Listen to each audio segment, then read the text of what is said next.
Hello and welcome to Flipping the Table. Today, Michael speaks with three leaders working from different angles to make healthy and affordable food available to all those living in the great state of Connecticut. This is the state with the town of Greenwich, which has an annual median household income of $180,000, making it one of the richest places in America. But it is also the site of Hartford, New Haven, and Waterbury, three towns with among the nation's lowest household incomes. Our guests today are dedicating their lives to overcoming this disparity in access to healthy, fresh food. Their work is inspiring and an example for communities across the U.S. Enjoy the show.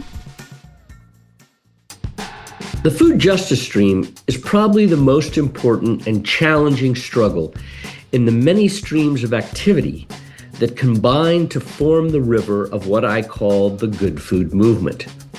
I like the metaphor of streams forming a river to describe the movement because rivers do reshape the landscapes through which they flow, particularly when the water gets high and fast, as it does more and more often in this time of extreme climate events. My guests today, Vetiveah Immanuel, Christine Caruso, and Ali Ghirose, are like a stream unto themselves. They inspire me by their clarity, commitment, and spirits. Each plays a different role in making healthy food accessible to all in a land characterized by extreme wealth and poverty. They come from very different perspectives and life experiences, but they are bonded and deeply supportive and respectful of each of their roles in this long journey to justice. And as you will see from our conversation, they are making steady progress in helping Connecticut communities build capacity and helping towns and their state to enact more just policies. Vetiveah is a farmer, food justice advocate, and founder of the Liberated Land Cooperative, a CSA. She believes healing communities comes from cultivating trust, care, and a commitment to growing together. Christine is a health and environmental psychologist at Wesleyan University in the Bailey College of the Environment, and a professor and a policy advocate for food system change. Ali is a bridge builder, a catalyst, a talented chef, and among my closest and oldest friends in food system change work. She is founder of the Food Shed Network, which shines the light on those fixing our food system. Their work will help assure you that change is coming, that communities with or without support from Washington, D.C.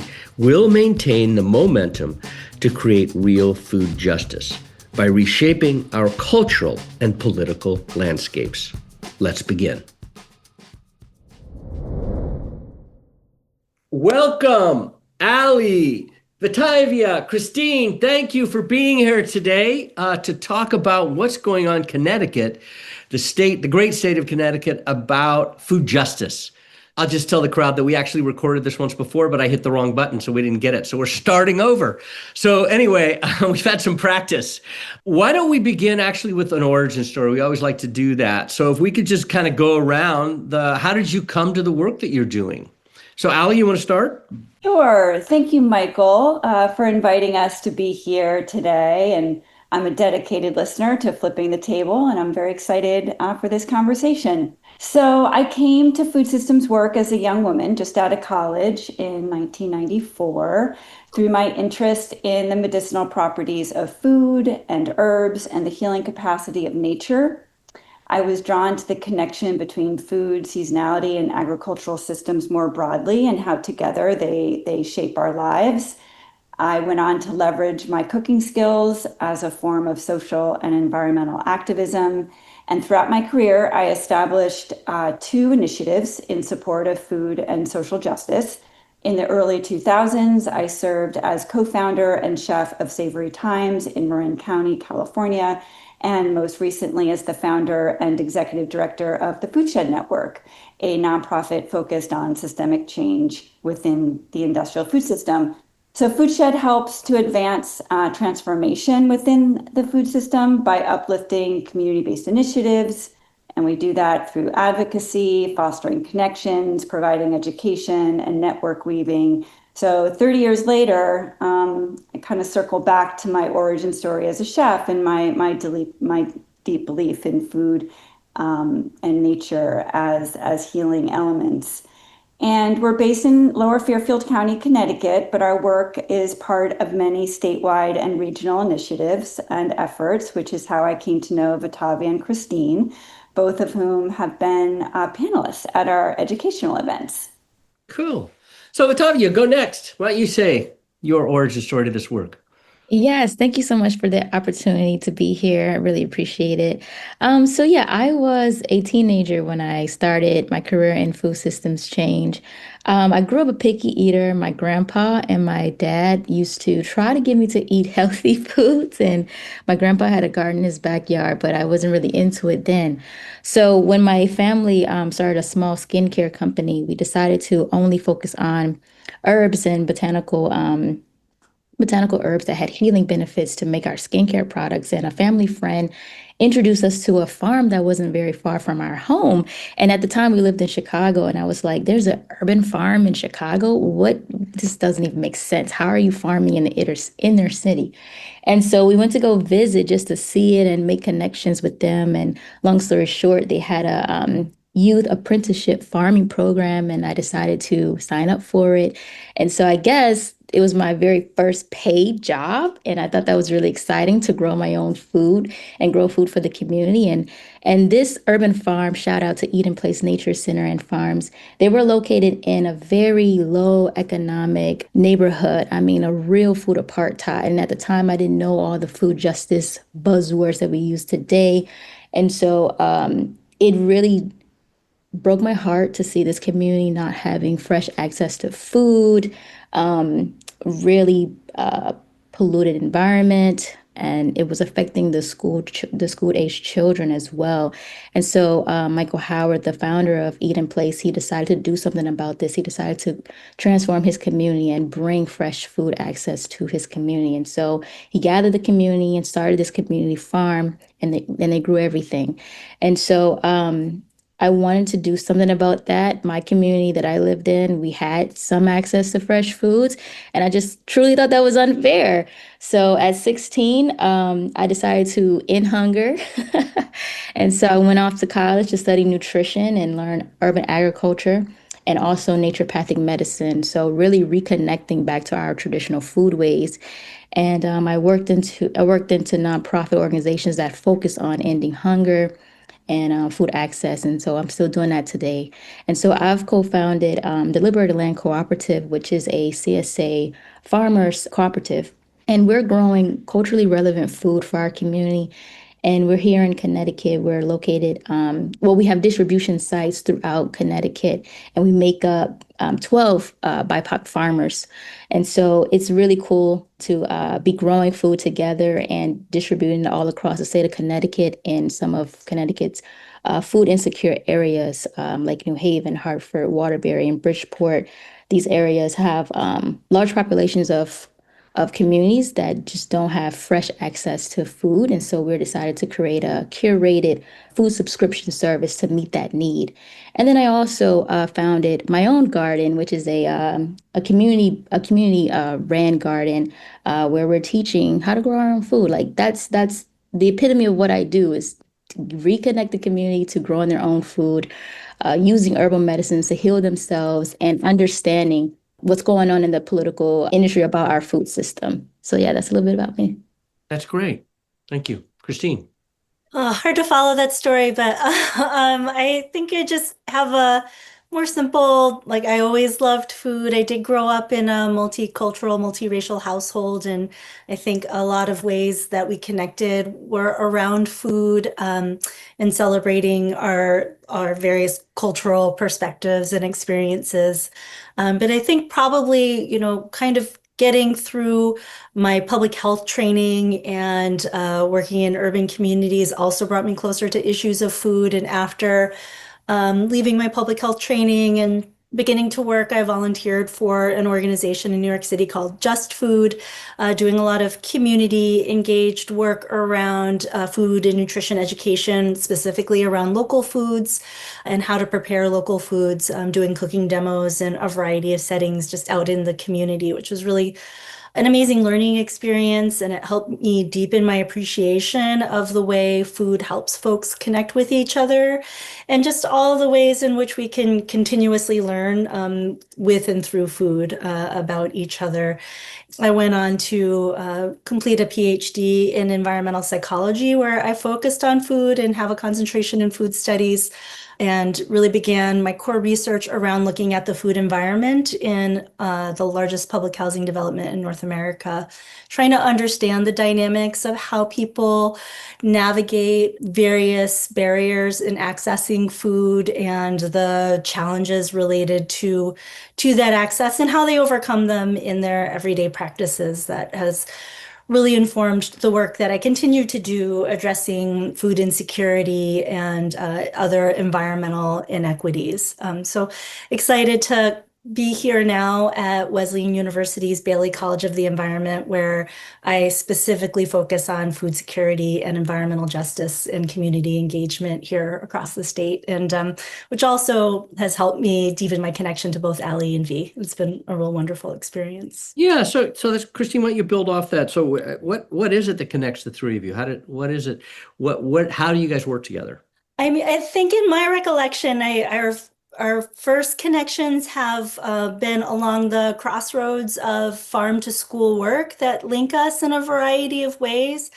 I look at school food as a vibrant space of advocacy here in the state and nationally, of course, with the growing movement of school meals for all and farm to school. It's been really exciting to see both Ali and V in a variety of advocacy spaces, including a real in-depth training opportunity that we were able to all participate in last summer called Impact CT, where we learned really sort of deeply the practices of community organizing in the context of school food. And it was really wonderful to have this experience that was part in person and part hybrid, so that we connected regularly and worked deeply together to develop very specific real campaigns that brought us into the last legislative session. And I think that through that, it deepened both our or at least I'll speak for myself, my knowledge of advocacy and organizing practices, but also just really wonderful connections with advocates across the state, including Ali and V. So it's been a wonderful growth and learning experience, as well as just deepening those relationships. So it sounds like becoming policy advocates was a real way to bond and work together. So V, why don't you talk a little bit about your connection to everybody here? What are the things that bond you guys? Yeah, so excellently said, Christine. I would also like to add that we've also been able to share spaces, especially creating different workshops for the community on specific topics that affects, what we're going through here in Connecticut in terms of like land access, land justice, sovereignty. So we've been able to create workshops and panel discussions, bringing people together to see what does it look like to reimagine land access for our community? What does it look like to reimagine food access for our community? So we've also been able to have many collaborations, putting those workshops and trainings together. Okay, that's interesting. So it sounds like there's some real grassroots organizing going on, like power building, getting the message out, aligning people. So that raises the question for me, what are your perspectives on where the Connecticut food justice movement is right now? Has it made progress? Where does it need to go? What still needs to get done? And Ali, why don't you throw in here and to start? Sure. So broad stroke, we've had some real success around land access through the Land Capital and Market Access Program, the LCMA, as well as farm to school and agricultural policy. We had some really big wins this past legislative session, including passing a mini farm bill, which was really exciting. And we've also put in place a food and policy analyst thanks to our mutual friend and colleague and Reggie St. Fort Collin, who's the founder of the Sovereign Land Trust, worked really hard on getting and advancing that. Can I stop you there? Yeah. Give us a little more on what the Connecticut Farm Bill was, and then give us a little more on what a policy analyst does. Okay, so let me start with the policy analyst. So this position was, I believe, put in place in the legislative session of 2023. And essentially, out of, as I said, Reggie's effort, our food and nutrition policy analyst serves as a liaison between policymakers and community stakeholders around legislative initiatives. So he's tasked with helping coordinate efforts in the state to reduce food insecurity, reducing or eliminating the number of food deserts in Connecticut, which we have quite a few, promoting food as medicine, and providing data on access to nutritionally adequate food.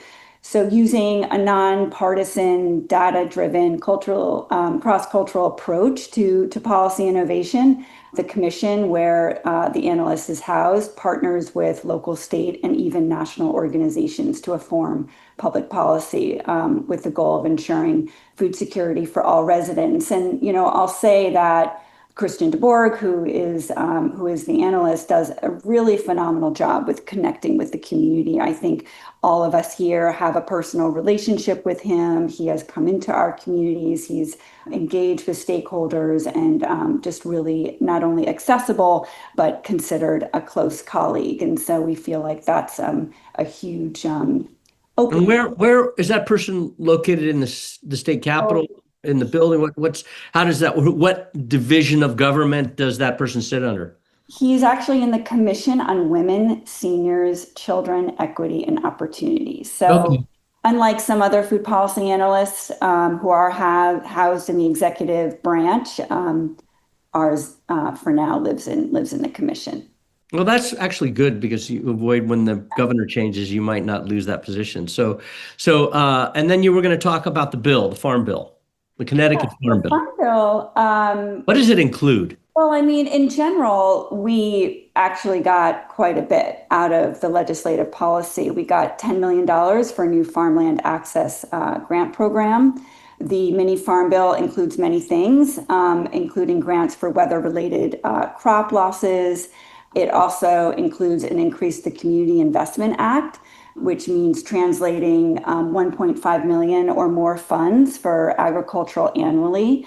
Just a little context around the Community Investment Act in Connecticut. It basically is a law that was established in 2025 to increase funding for open space as well as farmland preservation and historic preservation and other things such as affordable housing.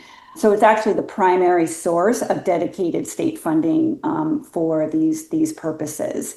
And the Act funds these initiatives by allocating a portion of fees collected from real estate transactions and then goes into this broader fund.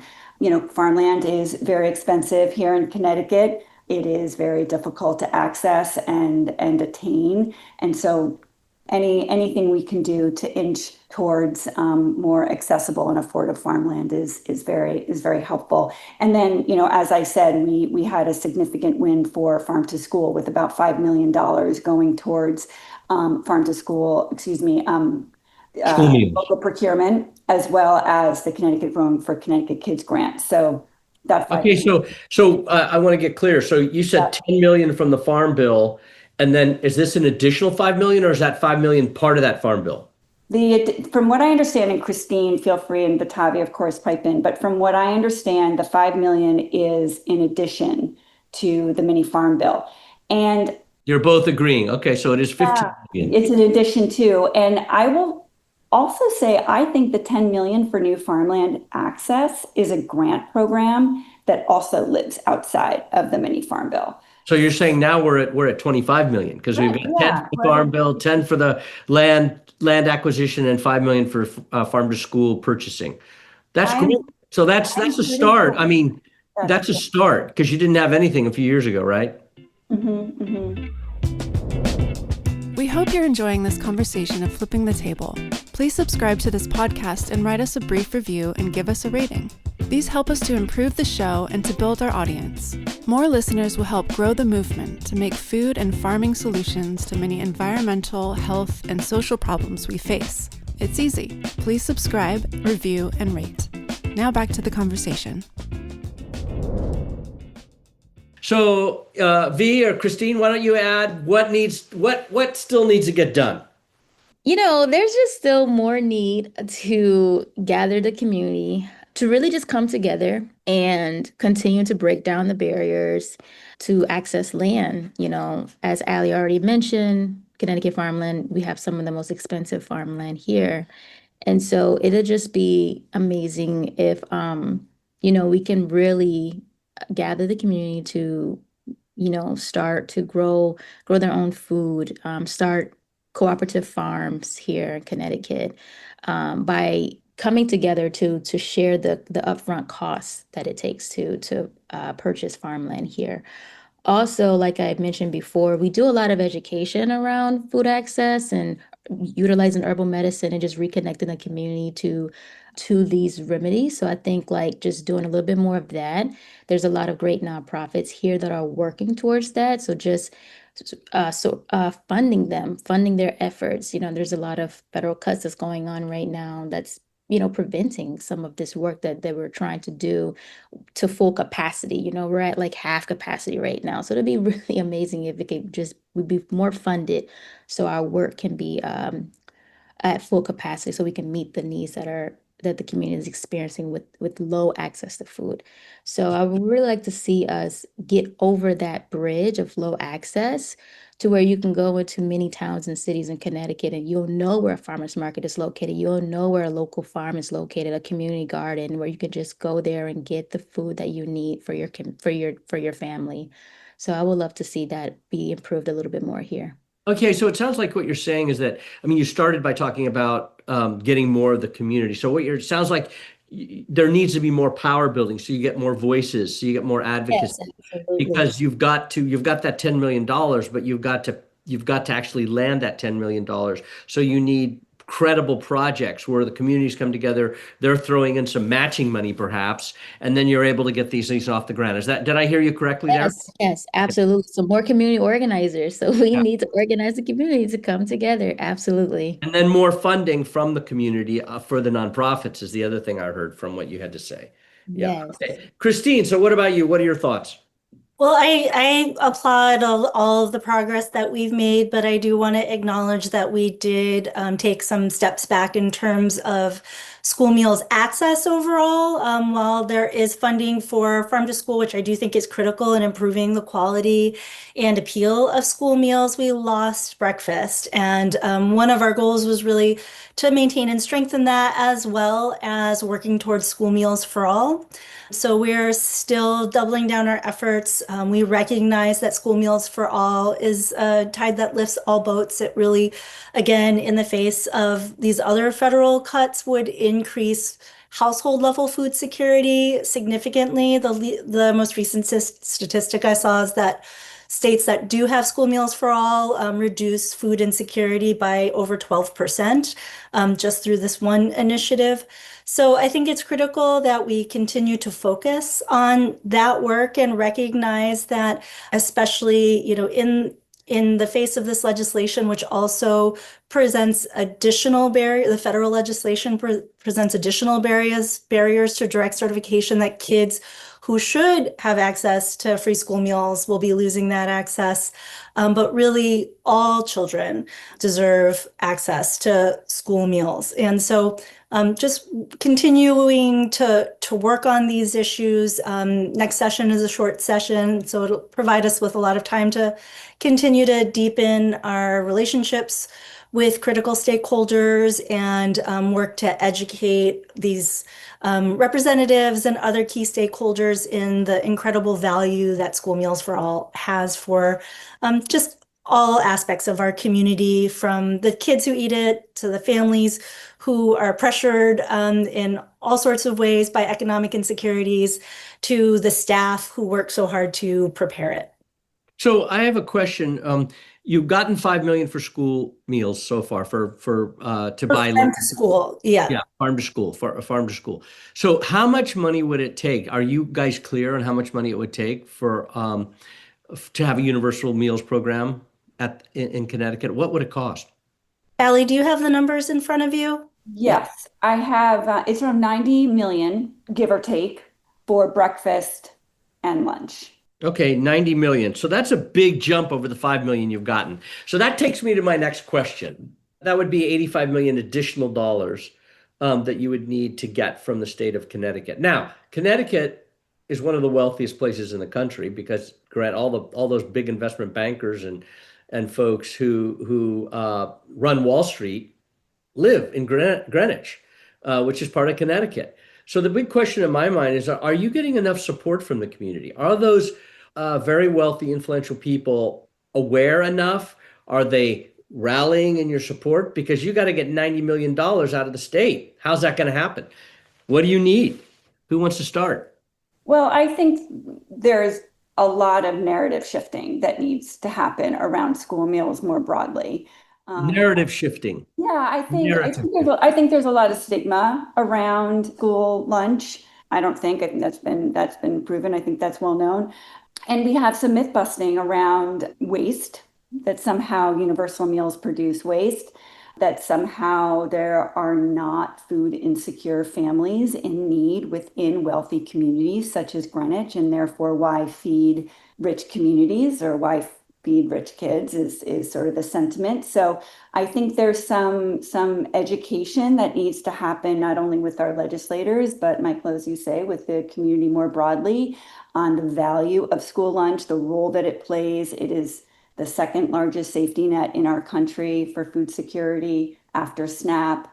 It has a really critical role to play in developing palettes for students and for kids, for helping them understand where their food comes from, developing an appreciation for food.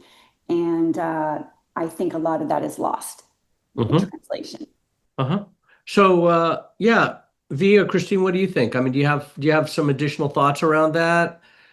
Or did Ali grab it? Go ahead.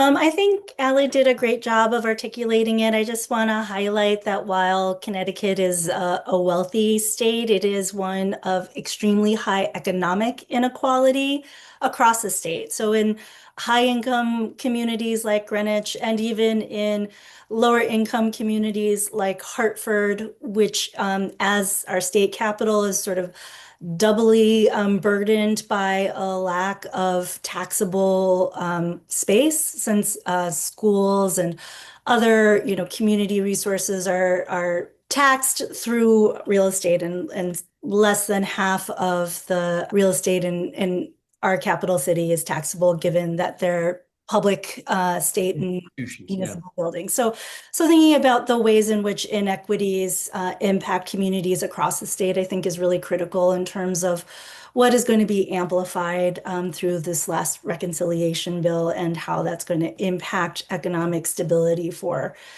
community members across the state. Hmm. So, it sounds like narrative changes. There has to be some improvement in the understanding among the public of what the reality is. And right now, do you think that what's happened recently in the last, what is it, 3 weeks in DC, where the reconciliation bill basically destroyed SNAP Ed, just eliminated SNAP Ed, which has been an important institution for supporting, food as medicine programs, nutrition incentive programs, other programs that need staffing to get farmers in contact with the public. So that's been destroyed. The Farm Bill programs that really focus on small and mid-scale farmers have been cut or eliminated or are under threat. That context, do you think that will have an impact on how people perceive the challenge of providing healthy food to everyone or to as many people as possible in the state? Is that going to change the perspective and support your narrative changes that you want to see? V, why don't you start? I think the more education that we continue to have with our communities, the more support for local farming and local access to food, we'll be able to mitigate a lot of the changes that are happening right now. We just need to just stick together, like all the nonprofits, the community, and just mobilizing more community organizers. We just really need to continue to sticking together to help each other out, to stay funded, to keep the programs running at capacity, to reduce the risk that we're already experiencing. Okay. Allie or Christine, who you want to jump in? I think we need a lot more education around the impacts of our industrial food system. So I think it goes deeper than just the impacts of our current political situation. And we are supported, I would say. A lot of our institutions do support this movement. Obviously, we have Wesleyan and Yukon Extension, our Department of Ag, and we have a very strong, farmland trust. But I think as far as the general public, we have a long way to go.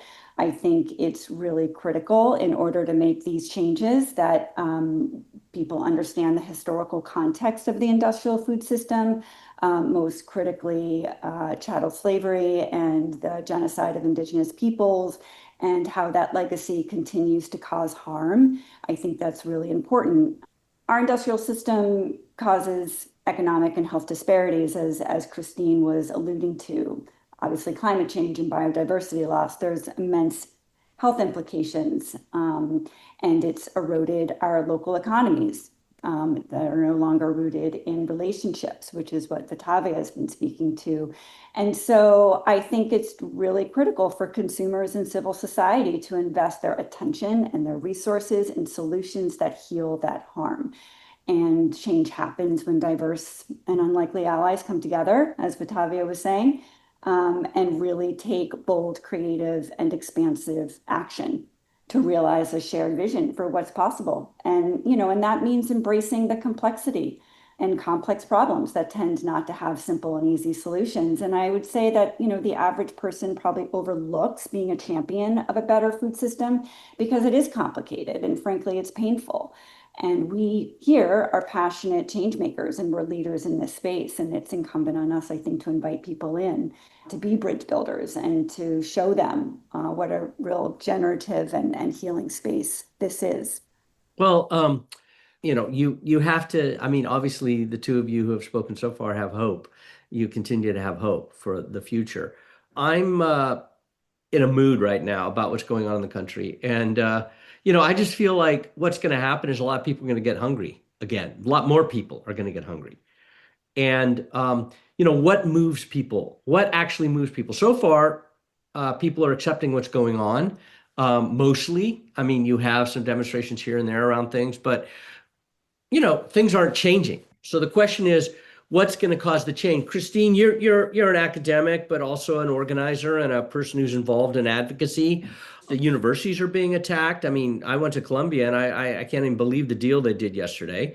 They're going to give $200 million back to the government and receive 400 million. So they're giving back half the frickin' money. I mean, this is like really insane to me what's going on. Do you have hope, or are you feeling like, my gosh, there's kind of a crisis and there needs to be more action?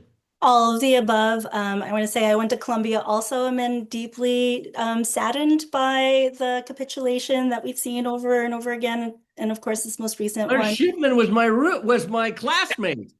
I'm like, Jesus, what's going Disappointing. on? Yes, yeah, no, it is disappointing, and I continue to be disheartened by the attacks on higher ed and the attacks on research and science that undergird, what we can see as real information that can sufficiently empower people to make better choices, that we're losing access to all of that, including with the rescission of the Corporation for Public Broadcasting, which is an amazing resource for people to get valuable information. And I guess thinking about the broader discourses around food and how important it is to know what is going on in this complex food system, and recognizing messaging like replacing cane sugar for high fructose corn syrup and getting rid of artificial colors, while laudable, is not going to impact in any meaningful way the 20% of US children who are food insecure. That there is still no impact there. So I think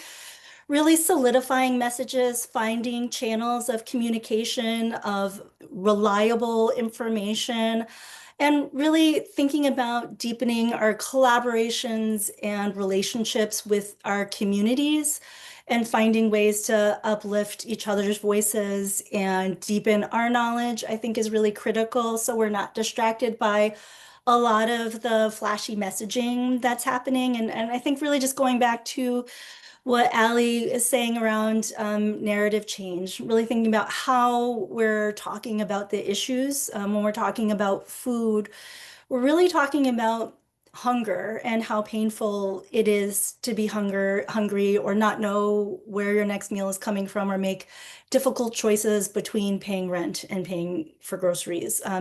That really looking at, tweaking this ingredient or that ingredient on a voluntary basis, maybe by big corporations and trusting them is not key. And I think this is really where what Vetiveah is saying is so key in terms of, having the transformative experience of local food, whether you're producing it or purchasing it or preparing it, can be transformative. It can connect you to your growers and your distributors and to each other in community.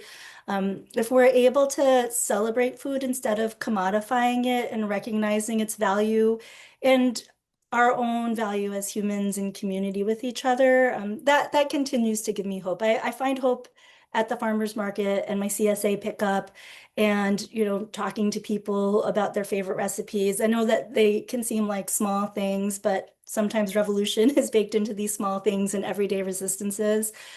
And I think that there are a lot of really overwhelmingly heavy things happening in our country right now that are quite disturbing, and returning to care and joy, I think is really critical right now. Care for each other, care for ourselves, finding joy in this movement through working with amazing people like Ali and V keeps me going, keeps me hopeful, and all the many colleagues and advocates and community members that I work alongside, and especially thinking about uplifting again the voice of school food from the students who eat it to the staff that prepare it, is something that I continue to dedicate myself to.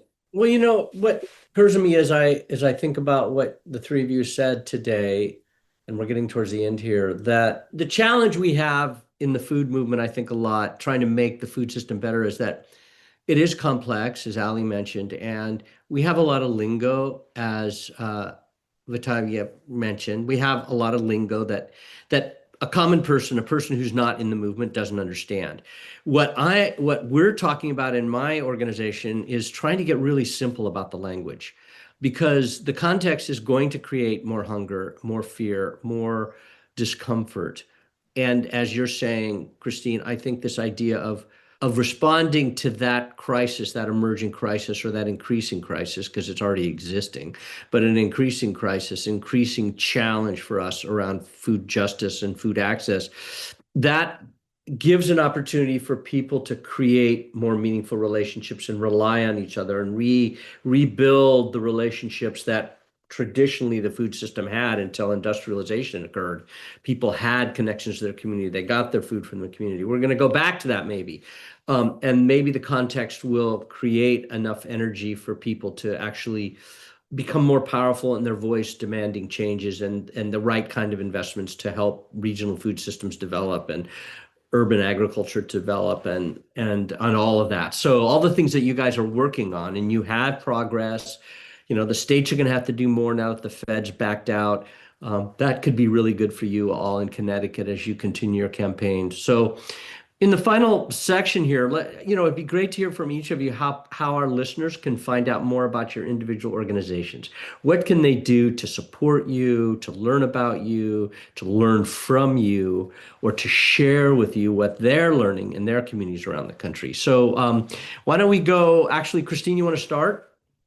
Sure, yeah, I invite folks to check us out at Wesleyan University Schumann Institute at the College of the Environment, where you'll find out more about our work on food security and environmental justice across the state, including our initiative called Rooted Solidarity that integrates a lot of work around network building in food justice in the state of Connecticut. Could you repeat the website, please? Sure, just check us out at wesleyan.edu, and you'll find us at the College of the Environment. Okay. Vetiveah, please tell us, how can we support you? Yeah, so I just wanted to add this last point. Yeah. I also believe that we also, as a community, as a society, we need to believe that we can support ourselves. And what I mean by that is because I grow food, I advocate for food justice. I'm always motivated by the power of that I have of growing food. And if I could do it, anyone could do it. I was 16, I was a picky eater, and I didn't know anything about the food system. I really thought, all our food just comes from the grocery store and then magically comes from some other place, but it's at the grocery store, right? So changing that narrative, one, that food is grown locally as well. Food can grow where you're located. It can grow in pots, pans, containers, on the balcony, backyard, on top of the rooftop. You can grow food. Herbs, a lot of medicinal herbs grow in the cracks of cement, like dandelion. So we have to really shift our mindsets from thinking that, oh, we need, these entities to grow and sustain us. No, we do not. We can grow our own food. We can sustain ourselves. We can create cooperative economies between ourselves. So I just wanted to uplift that. And you can find out more about Liberated Land, a co-founding organization that I did with some other really cool BIPOC farmers here in the state. You can find our website at liberatedlandcooperative.com. And then you can just find me, Vetiveah, on all socials and vetiveah.com. So yeah, thank you so much for the opportunity. Yeah, that's great. And I really appreciate what you said there. That is important. So good. Allie, you wanna button us up here?